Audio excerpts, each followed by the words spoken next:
Magandang araw mga kaibigan.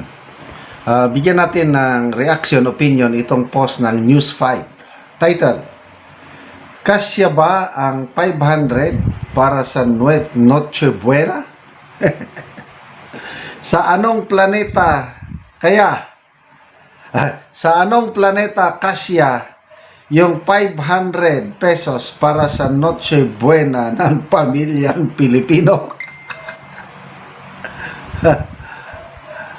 Question ni House Committee on Public Accounts Chairman Representative Tere Ridon ang mungkahing simpleng Noche Buena ng Department of Trade and Industry sa halagang 500 pesos.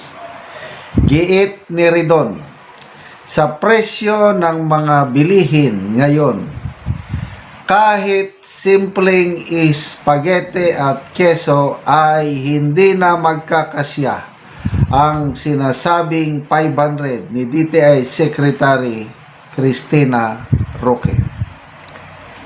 Ito, sabi niya, alam natin ang itsura ng totoong Noche Buena sa hapag ng pamilyang Pilipino. May spaghetti, may keso at minsan may hamon kung may sapat na ipon para sa pagdiriwang ng Pasko. Sabay question, sa anong planeta kasya yung 500 para sa Noche Buena ng pamilyang Pilipino? Salamat, Congressman Tere Ridon. Tumpak, sa wakas tumama ang sagot mo. Ayan, magkaisa tayong batikusin ang mga palpak na pronouncement ng gobyernong ito. Kung tama naman, edi purihan natin. Paminsan-minsan lang magsalita itong DTI Secretary, tahimik lang ito. Wala akong matandaan na mga public pronouncement niya, tahimik lang. Hindi ko alam ang background, bakit niya nasabi ito. Baka sa budget hearing kaya ng Senado. Yun lang hinala ko. Baka tinanong siya ng mga senador. Kumusta na ang presyo ng bibilin? Kaya pa bang makapagpasko ang Pilipino ng makapag-enjoy ng Noche Buena sa hirap ng buhay? Yun ang sagot niya. Ay, nako. Wala sa realidad. Yung mga comments na, kasi nagiging viral na ito sa social media, daming nag-share, daming nag-post. Mga classmate ko, nakikita ko galit, classmate sa high school manhid, sabi ng isa kong classmate. Manhid. Wala sa realidad siguro hindi siya lumalabas na nagpapalengke. O kaya yung staff niya 8-8. Kasi sa computation namin o sa research namin, ganun ang sinabi niya. Baka ang basihan nila yung DepDev o NEDA estimate na 21 pesos per meal. Mabubusog na ang ang isang Pilipino. Baka wala sa may nag-post pa. Sino bang nag-post? Sabi, si Dr. Rob Rances, sabi niya, siguro kawawa ang mga katulong ni DTI Secretary Cristina Roque kasi yung pagkakaalam niya 500 lang maka-Noche Buena ng isang pamilyang Pilipino. Baka kung magbigay siya ng bonus sa kanyang kasambahay, 500 lang ang ibigay.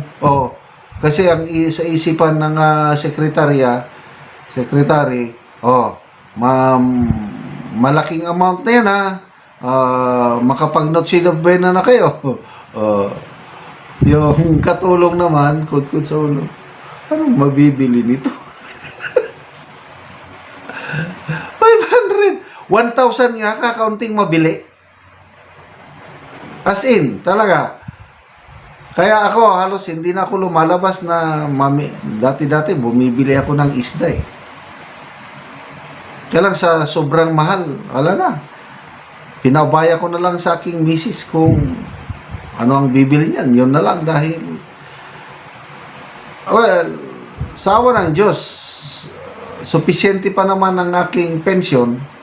Sobra-sobra. Kaya lang, maisip ko yung mga taong nasa laylayan, paano nila mapagkasya yung sweldo nila sa excuse me. Maalala ko nung kabataan ko, lumalaki kami sa hirap.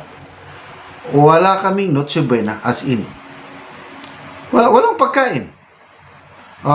Kung December, kasi fiesta, taong fiesta sa aming bayan, Bangarlaon yun, December. So, pupunta kami sa bayan, doon kami sa peryahan, magtaya-taya ng kaunti yung mga, alam mo na, yung nasa peryahan, okay, magsakay ng Ferris wheel. Maligaya na maligaya na kami uwi. December 24 ng gabi, uwi. Hindi kami naghahanda. Na ano na lang ko yung Noche Buena yan nung nasa serbisyo na ko. May konting sweldo, may naipon ng wife ko. Yan, kakain din kami magluto. Kaya lang yung ham, paminsan-minsan lang kaming makatikim ng ham. Yung spaghetti, yun. Salad, pwede rin. Kaya lang ang ham, lately na lang itong nagre-retire na ko, yun, ang aking wife, na nakakabili na ng keso, nakakabili na ng ham, masarap-sarap na rin ang aming Noche Buena. Ngayon lang. Kaya lang, kumusta yung mga ordinaryong trabahante? Ordinaryong manggagawa? Paano may pagkasya? Siguro, mga 1,000. Pwede na yan. Masarap-sarap na rin, makabili ka na rin ng ham, 1,000 ha. Huwag lang yung 500. Niluloko ninyo ang taong bayan. Napakaliit ang tingin nila sa taong bayan na sa laylayan with that 500 na mapagkasya na daw. Okay, salamat sa inyong pagsubaybay mga kaibigan sa ating channel. Nakakatulong kayo ng malaki sa tribong Talandig ng Bukidnon dahil ang income natin sa channel na ito pantulong po sa tribo. Namimigay tayo ng mga libreng yero at pako para makapagpatayo itong tribo ng mas maayos na tirahan.